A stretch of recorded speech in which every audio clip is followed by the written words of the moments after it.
అన్నా చెప్పండి ఇప్పుడు ఏదైతే ఉందో ఇప్పుడు చూస్తున్నట్టు ప్రతిపక్ష పార్టీలన్నీ కూటమిగా కలిసి వస్తున్నాయి. ఎన్డీఏ కూటమి జగన్మోహన్ రెడ్డి ఒంటరిగా వెళ్తున్నాడు. అటు చూస్తే ఎలక్షన్స్ ఇంకొక 30 రోజులుగా ఉన్నాయి. ఎలా ఉండబోతుంది? గెలుస్తారా జగన్? జగన్ గెలవపోతే తిరిగే ఉందయ్యా మన్నయ్య. అది 4 పార్టీలు తెచ్చుకో, 5 పార్టీలు తెచ్చుకో, మా అన్నయ్య వస్తారు.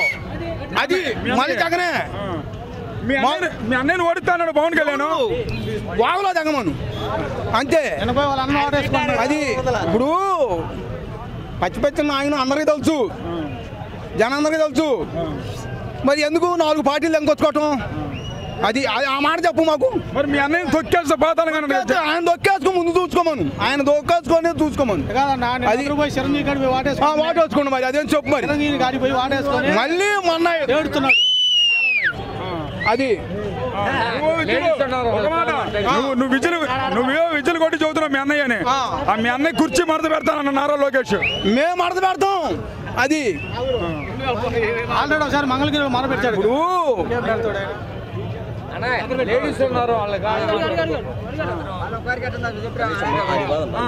ఏమండి ఇప్పుడు చివరగా చెప్పండి, ఇప్పుడు ఎలా ఉంది? అయితే జగన్ గ్యారంటీ గెలుస్తారా? గెలుస్తాడు. మేము గెలుపుకుంటాం. అది ఒకసారి చూడండి, నమ్మనన్నాడు చంద్రబాబు నాయుడు. మేము నమ్మమయ్యా. మేము నమ్మి సాలిపోయింది. వాళ్ళని కూడా కోరవు.